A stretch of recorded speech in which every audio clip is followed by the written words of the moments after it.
Yorana tout le monde, aujourd'hui j'ai un couteau vraiment sympa entre les mains, le Liner Lyol de mon client, un joli pliant de Claude Dozorme, un vrai petit bijou et je l'ai fini à 8000 en grains avec la Naniwa Snow White. Je te montre. Mais avant de commencer, je voulais vous parler des valeurs autour de l'aiguisage. Pour moi, toutes les lames méritent d'être entretenues, dès lors que leur traitement thermique atteint au moins 54 HRC. Je dis bien 54 HRC au moins. Donc, ce niveau de dureté, elle assure une bonne résistance de la lame et la rend digne d'un aiguisage professionnel. Donc, j'ai récemment aussi vu un commentaire qui m'a fait réfléchir. Quelqu'un avait écrit « Ce couteau a été trop affûté, il ne le méritait pas ». Donc, ce commentaire était sur la page Facebook d'un ami affûteur. Ça m'a intrigué et j'ai voulu donc approfondir, en parler un petit peu avec vous à propos de ce sujet. Alors, qu'est-ce que ça veut dire? D'après Gallicagram, affûter, c'est rendre un outil plus tranchant ou perçant par aiguisage. Donc, je vous invite à aller voir le site lalanguefrancaise.com, que j'aime bien, c'est tip top. Et pour toutes vos questions, évidemment, linguistique. Et si vous avez un meilleur site à me recommander, je suis preneur. Pour revenir aux commentaires, je trouve qu'il y a souvent confusion. On entend dire qu'un couteau serait trop affûté, mais qu'est-ce que ça veut dire? Pour moi, ça revient à sous-estimer en fait le travail de l'artisan. L'artisan ne se contente pas de la théorie, il perfectionne sa pratique en comprenant comment chaque lame, chaque matériau en fait, chaque angle a un impact direct sur l'efficacité de coupe.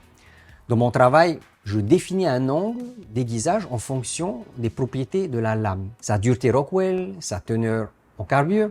Bref, tout ça pour dire en fait qu'un bon aiguisage n'est jamais en fait le fruit du hasard. Et pour ceux qui pensent qu'un couteau peut être trop affûté, il y a peut-être une petite erreur linguistique peut-être, ou va savoir.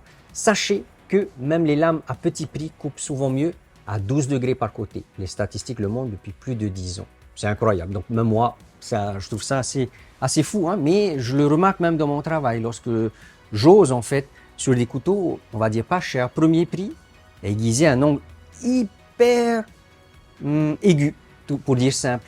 Mais par contre, lorsqu'on a des aciers beaucoup plus résistants, plus super style, là on peut soit remonter un petit peu pour avoir un angle beaucoup plus incroyable vis-à-vis de sa dureté. Parce qu'en fait, lorsqu'on a un couteau premier prix, des fois l'avoir un peu trop obtus fait qu'il ne coupe même pas très bien, il va s'effondrer plus rapidement sur en fait son tranchant.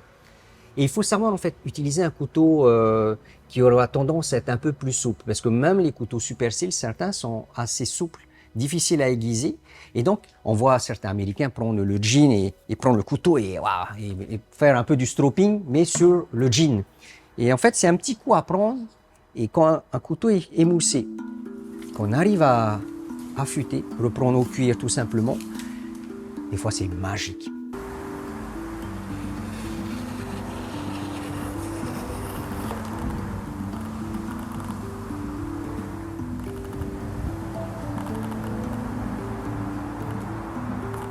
Voilà pour aujourd'hui, Nana tout le monde, et pour ceux qui ne me connaissent pas encore, et si ce genre de contenu t'intéresse, n'hésite pas à t'abonner, à liker, et on se retrouve à une prochaine vidéo. Nana!